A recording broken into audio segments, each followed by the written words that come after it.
திருஷ்டி தோஷம் நீங்க வேண்டும் என்பதற்காக வீட்டிலே சில பீடப்பிடிகள் இருக்கிறது, கந்திஷ்டி இருக்கிறது என்பதற்காக, அந்த தோஷம் நீங்குவதற்காக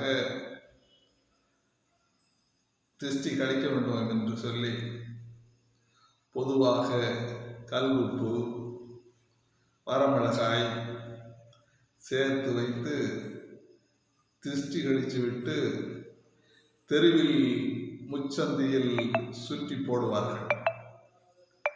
வாசலில் கற்பூரம் ஏற்றி வைப்பார்கள். இது பொதுவாக திருஷ்டி கழிக்கும் முறையாகும். கல் உப்பு, வரமிளகா திருஷ்டியை போக்க வல்லது. இதை சூரியன் மறையும் முன் செய்ய வேண்டும் என்று சில வல்லுநர்கள் கூறியிருக்கின்றார்கள். ஞாயிற்றுக்கிழமை மாலையில் சூரியன் மறைவதற்கு முன் இதை செய்வது நல்லது. சிவப்பு துணியை விரித்து அதில் 3 பூண்டு பற்களை உதிர்த்து சேருங்கள். அதனுடன் 1 டீஸ்பூன் அளவிற்கு சாம்பிராணி பவுடர் சேருங்கள்.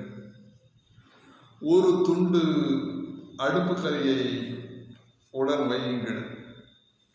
இவையெல்லாம் சேர்த்து மூட்டையாக முடிச்சு போட்டு கட்டிக்கொள்ளுங்கள். பின்பு அதனை உங்கள் தலைவாசலில், வாசல் படியில் தலையில் தட்டாதவாறு தொங்க விடுங்கள். யாருடைய தலைகளிலும் கைகளிலும் வருசக்கூடாது.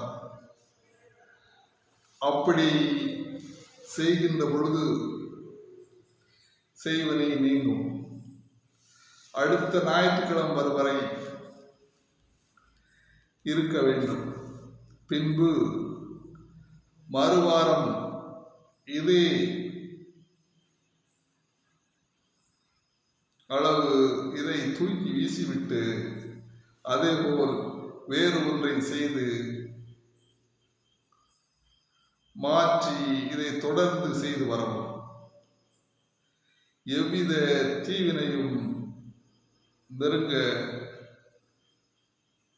கூட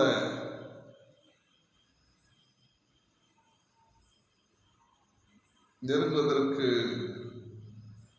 வாய்ப்பில்லை, நெருங்க விடாது. கண் துஷ்டி நீங்கும் வீட்டில் நேர்மறை சக்திகள் அதிகரிக்கும் என்பதை நம்புங்கள்.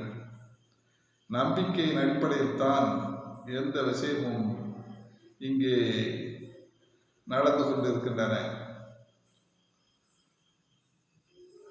இதெல்லாம் திருஷ்டி என்பது இருக்கிறது.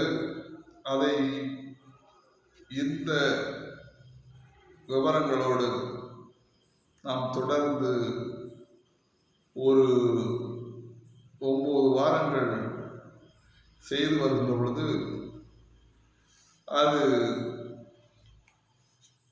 எந்த விதமான ஒரு தோஷங்கள் இருந்தாலும் அவர் நேர்த்தியாகிவிடும். குறிப்பாக ஞாயிற்றுக்கிழமைகளைத்தான் நாம் இங்கே விவரித்திருக்கின்றோம். சூரியன் மறைவதற்கு முன்பாக என்பதை நீங்கள் தெரிந்து கொள்ள வேண்டும். வாழ்க வளமுடன்.